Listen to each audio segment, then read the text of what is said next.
Hello and welcome back to another episode of Bat to the Ball. I'm Andrew here to break down the Brewers and Dodgers series. So the second time through against the Dodgers. Um, Crazy turnaround from last episode I really did. Where I was kind of like a little down on the Brewers, a little down on everything. I think we were all kind of in that same mindset after that Padres series. It's like this team should be playing better. They should be playing better. Um, but they weren't. I'm hoping that this Dodger series gets them rated. So game one was Drawn versus Sasaki. It was a kind of a pitching match for a little while there. It's the fourth inning where Sasaki just kind of fell apart, lost the strike zone a little bit, walked guys back to back. Got 2 runs off of that. Unfortunately, couldn't get any more. I think Churio almost hit a home run though. Is that this game or I don't remember exactly. It's like there was one time it was like bases loaded. Churio just missed a homer. I think it might have been this game, but so yeah, on the board. Rorkfed gets the Dodgers on the board with a single after multiple hits given up by Drawn. Drawn was dealing, by the way. He really was. It wasn't until about the 6th inning. This is where I had to turn off the game because it was getting real late.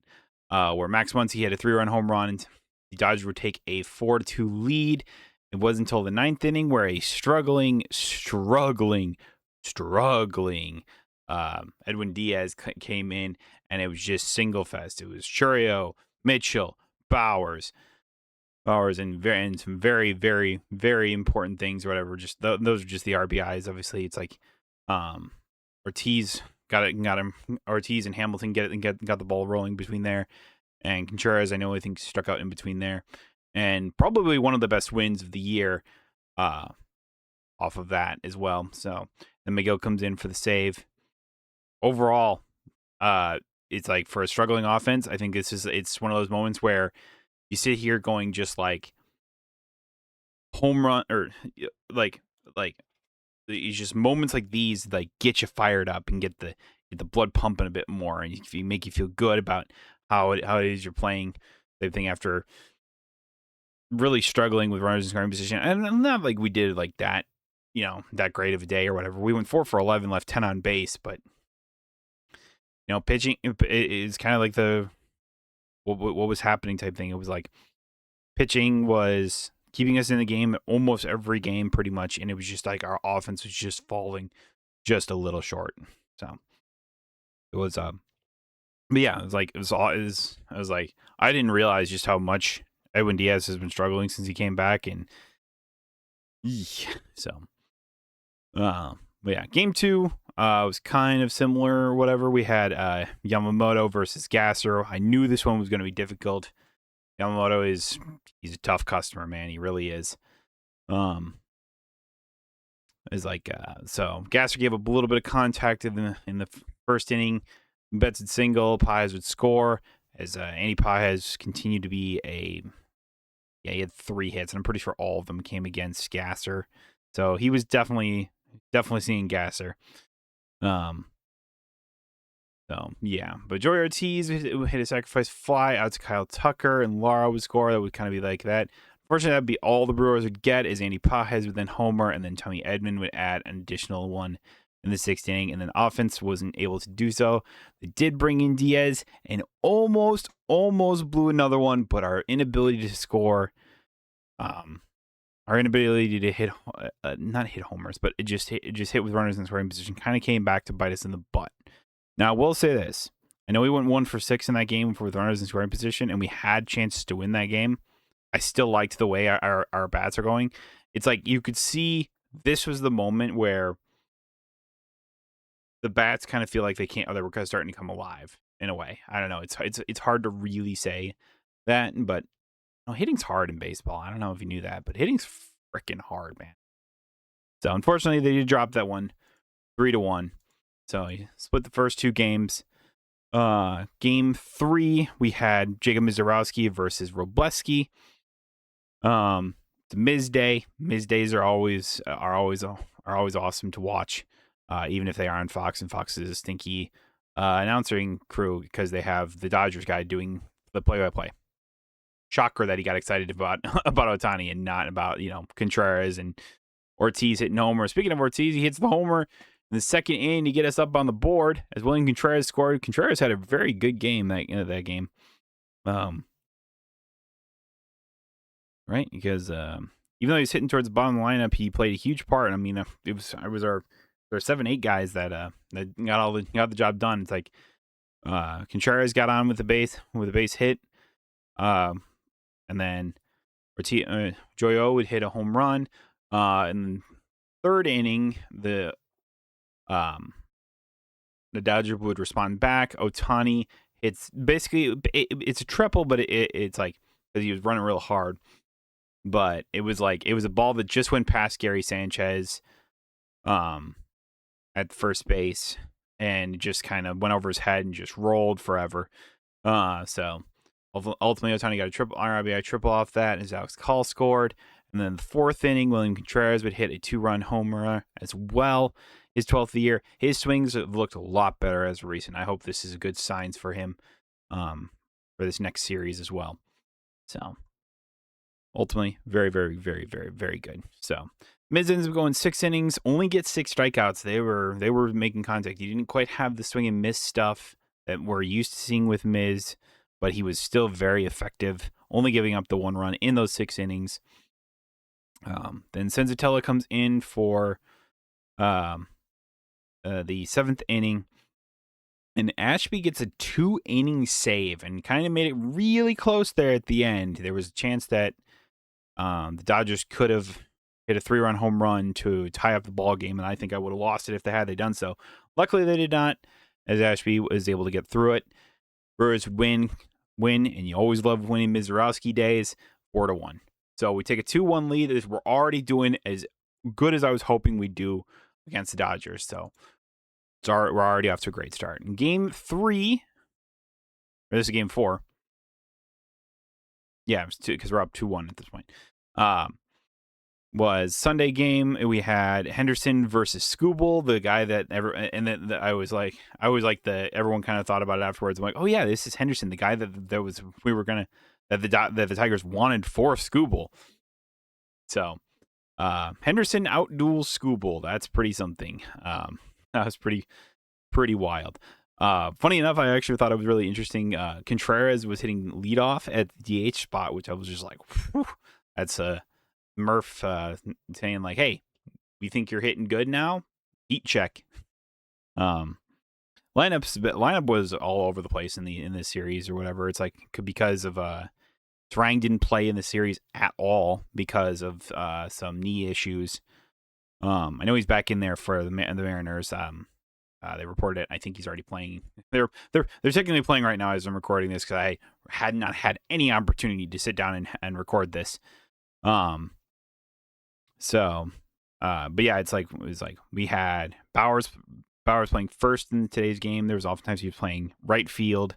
Gary Sanchez was playing first a couple times. Vaughn's been playing third a lot lately, which is concerning, but also good because it means his bat's in there. But also it's like, man, the defense kind of takes a hit potentially when that happens, but didn't really cost us that many runs. So yeah.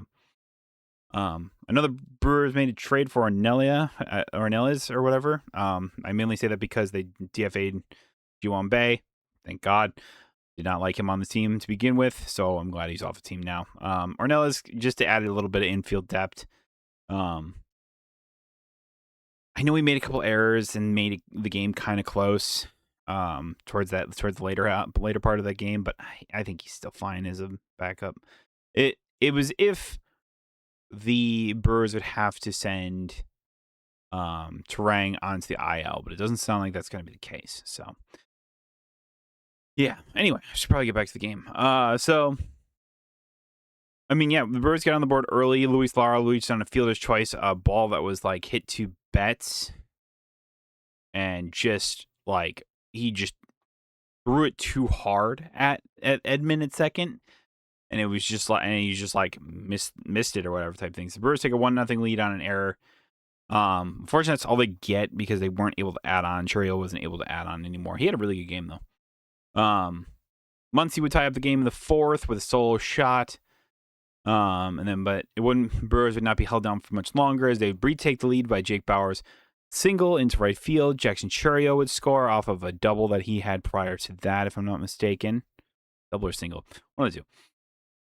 Then Bauers would add on again in the 7th as he doubled, and Churio would score from a single he had.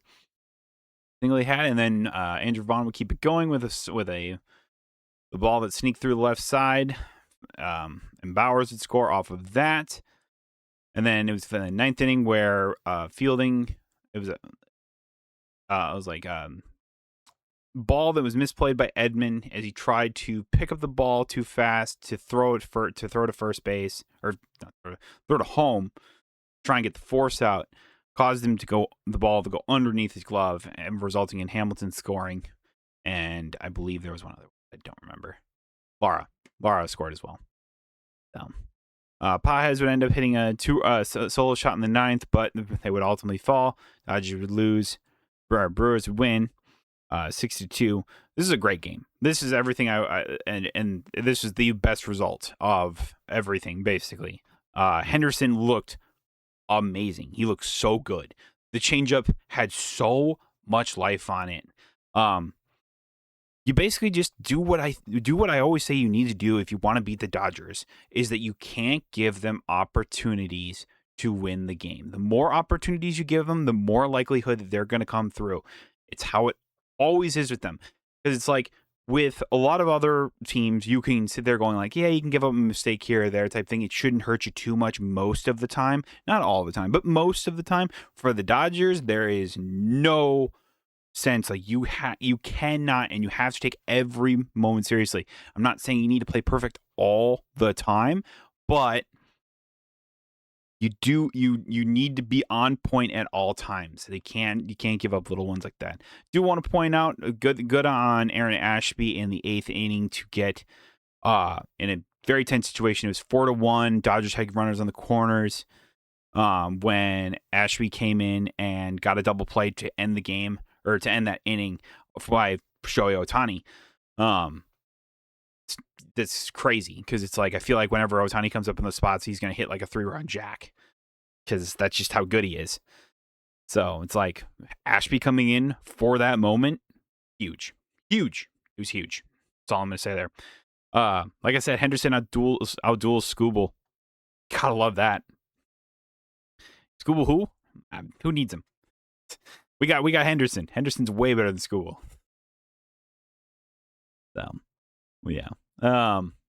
You can sit here and you can feel good about this win, and as Brewers fans and this team should feel very happy and very excited for the series win. It's like this last game especially was huge after what you had played yourself into with the series, is that now you have the tiebreaker over the Dodgers. So if we both finish with the same record, the Dodgers will finish below us, which could potentially end up either being the top 2 seeds in the National League, or potentially who doesn't have to play was the worst division leader. If, say, Braves would all of a sudden have the best record in baseball, or at least in the National League, then they wouldn't be the top seed. So then the Brewers would be second if we tie the Dodgers. So we basically have a half game lead over the Dodgers at all times. Then is what I kind of make it feel as.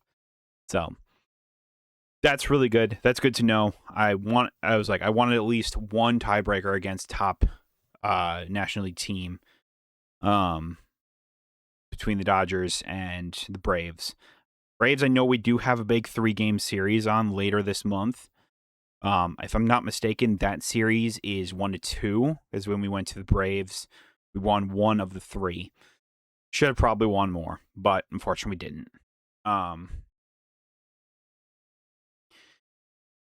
Ultimately, it is what it is, but it's it's whatever. We can just win 2 out of 3, or potentially sweep, and you just have the guaranteed one, whatever. If you finish 3-3, I think it comes down to in division records, and I know the Brewers have a lot of divisional games coming up in late August, early September. So, because I know we have to face the Cubs like 10 times or 7 times in 10 days. And then it's like Reds, Pirates or something like that. Or maybe Cardinals in there. No, because the Cardinals we faced like last series in the of the year against them. I'm pretty sure. I don't know. It's something like that. It's something silly like that. So, but uh, yeah. Uh, Shout out to Jake Bowers. He was kind of like the guy after the whole Padres series was just kind of like, all right, we just need to chill the fuck out, guys. Like we're going crazy type thing. And myself included, I'm sitting here going just like, we don't need you guys to chill out. We need you guys to get you riled up, to do something, to get motivated here type thing. And pretty much it's like Bowers has been the leader of this team for a long time this season or whatever. Ever since like it's like where would this team be without Jake Bowers pretty much at this point? Like had he not had this breakout year, I honestly have no idea where we'd be. Definitely not, one of the best records in baseball. Definitely not 77 wins. Cubs would probably be leading this division right now. And it's just like, and I think it would be kind of a disappointing year. It's like, I was like, it's crazy to me that if you like, I don't know, this is the Jake Powers appreciation moment type thing. It's like he is this veteran. He is the veteran player. He's been there, done that. He's been around a lot of time things. He's been the sort of platoon guy for a lot of years, for a lot of different teams, Yankees, Rays, Brewers here for the last couple years. And I think me and my brother were won over by Bowers over the last, I think it was like last year where he came in and he didn't play the best all the time. There was definitely a few points where I was just like, oh man, come on, Bowers, you got to do better than that type thing. But it's like there was times where he would come in and he'd get a clutch homer or get a clutch hit or something like that, and all of a sudden the Brewers would take the lead, and we're just like, hell yeah, dude. Like Bowers might not be the best player of all time, but he might be one of the best role players of all time. And now he's elevated his game to the point where we can't leave him out of the lineup. Like he's just been that good. Whether that means that we put him in right field to start a game, you put Andrew Vaughn over at first base, or I know Murph's been kind of leaning on Gary Sanchez to kind of play first base so that we can put Contreras behind the plate. With Yelly's struggles continuing to happen, it's just like, I don't want to take him out. I don't think we can afford to take him. We need to get him going is really what it comes down to it. And I think it comes down to Yelly needing to make adjustments. Fact is, in the series, Yelly was like basically a non-factor. I don't even know how much he even played in this series. It's like, because game 1, he did play. He got a hit in that game. Right. Don't remember exactly where that came in.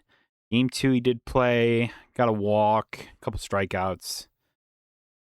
And then game 3, he did play as well. Another 0-4 with 2 strikeouts. And then the last game, he didn't play because Contreras DH'd, which is not great. I mean, like Scooble on the mound, Yelly not having a great year. Lefty on lefty matchup. Yeah, I'd probably want to take him out of the lineup and put Contreras in. Yelly is still a huge part of this team. Don't get me wrong. And he will always be a big part of this team. We just need to get him going is really what it comes down to it. And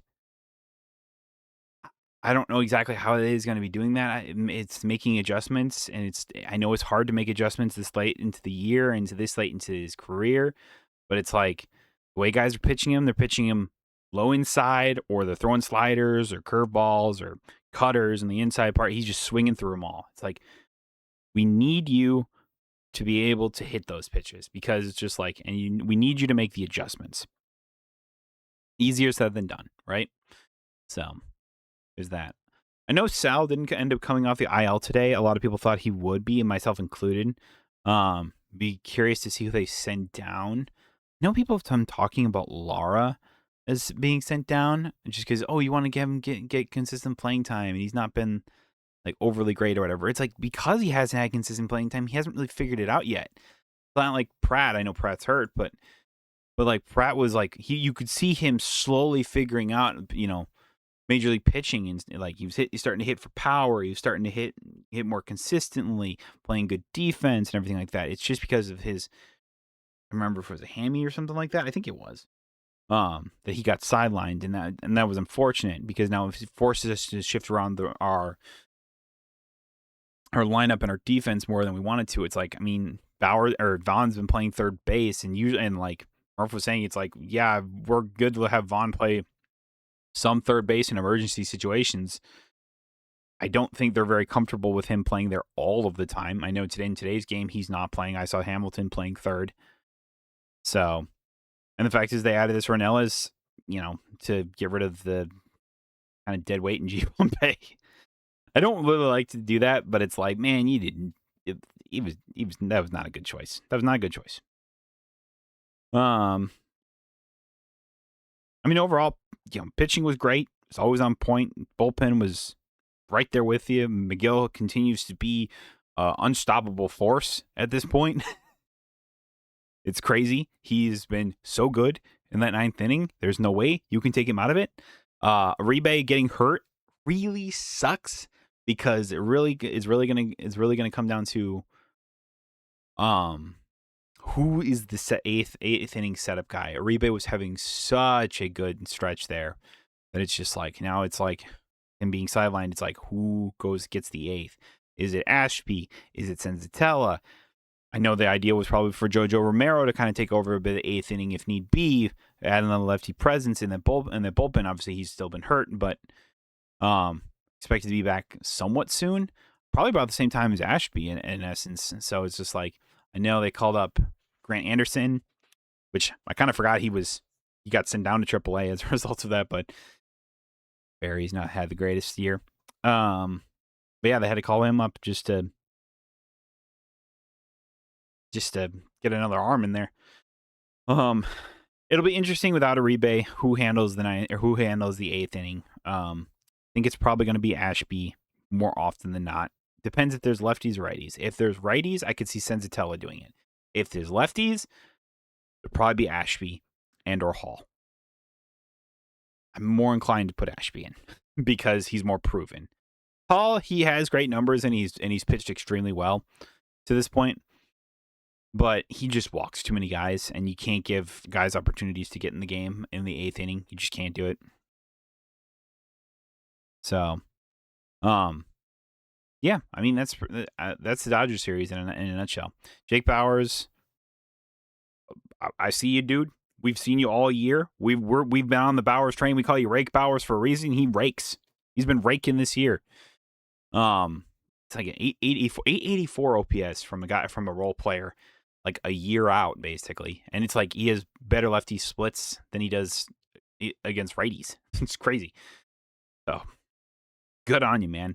And it's just like, and it's like, again, I know we were all doom and gloom. Padres series, Padres were red hot. Brewers were kind of struggling, really struggling type thing. And so I guess it just kind of exacerbated a problem we were already kind of dealing with here. I think these 3 wins against Dodgers not only sets you up for the future for a lot of times, but pushes you forward through just some tough times here. Yeah. Looking forward. I know I said I'm recording this on Tuesday because I was not able to record. I know the game 1 is happening between the Mariners and the Brewers right now. Kyle Harrison's on the mound. So against, I think it's Bryce Miller, if I'm not mistaken. Something like that.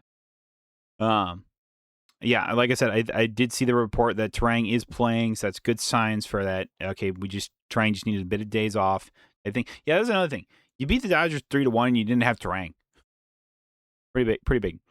So yeah, game 2 is Dustin May versus Logan Gilbert. Dustin May has been very, very, very good for us, and I'm gonna hope that continues going forward.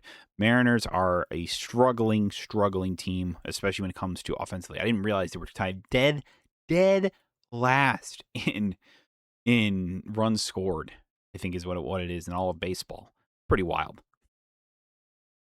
I remember Logan Gilbert always gave us troubles or whatever, so hoping that will not be the case this time around. And if it ends up being a pitching match, well, we got Dustin May on there, and he's been extremely good for us. Game 3 is George Kirby versus Robert Gasser.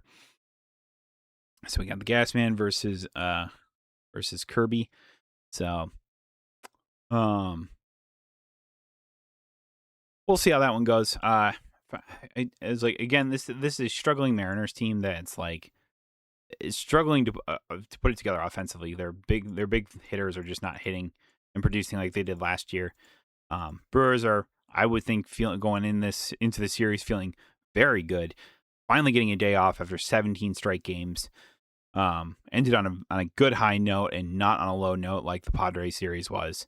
So this is all good news for us going forward. Yeah.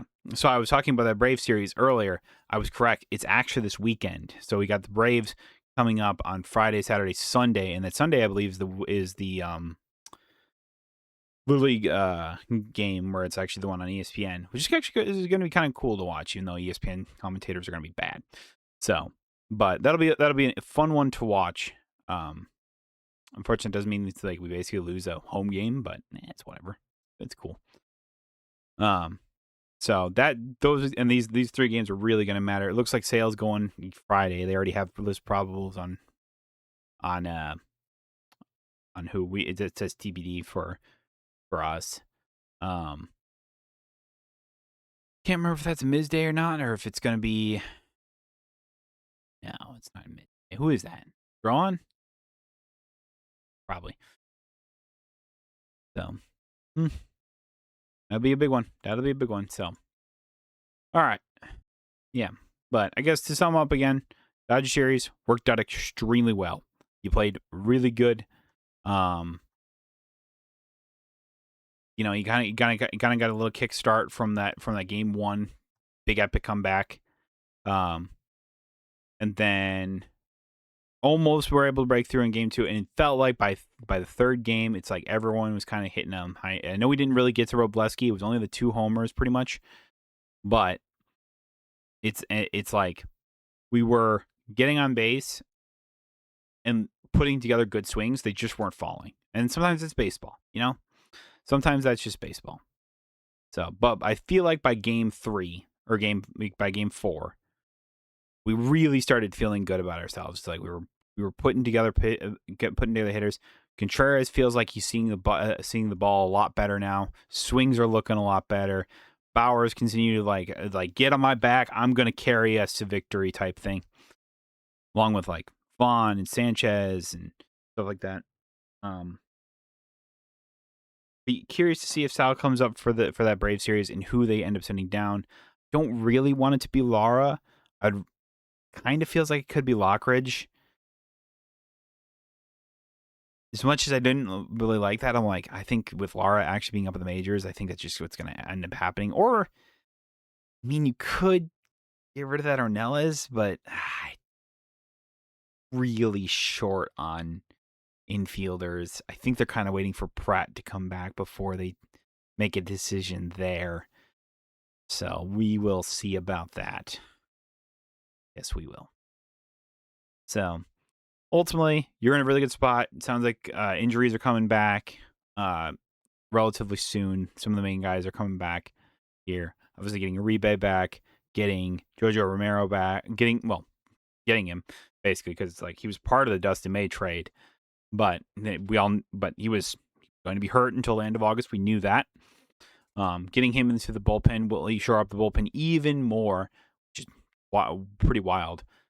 And then it's like getting Pratt back for the infield. It's like then it'll be interesting to see if Vaughn will still make some starts over at third base just to have his bat in the lineup, or if I mean you could realistically, and I don't particularly like this. It's like Vaughn could DH some days over Yelly. Yelly's just having such a bad year, and it's just like just not making the adjustments like he really needs to. I don't really want to say that, but it could potentially happen. Outfield is still really stacked. I know, like it's still really stacked and everything like that. We have so much talent out there, and like Bowers will probably end up playing right field a lot of the times if Vaughn's in there at first base. then that means probably like Ortiz will play third, and then Pratt will play short.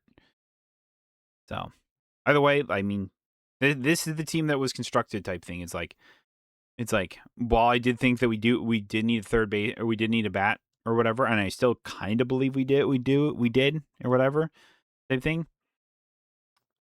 We're making it work because the Brewers made a good roster off the start, and then it's working. So yeah, I don't know. See who who they call up. I mean, there was talks about the Luke Adams. I know he got put on the IL. Pretty much right as people were saying, it's like, oh, we should call up this guy, and then he got hurt. Something was back if I remember reading correctly. So, but it sounds like it's going to be a very minimum stay. It's a precaution, which could potentially be a move just to, if he is the September call up, just to kind of help his team in September.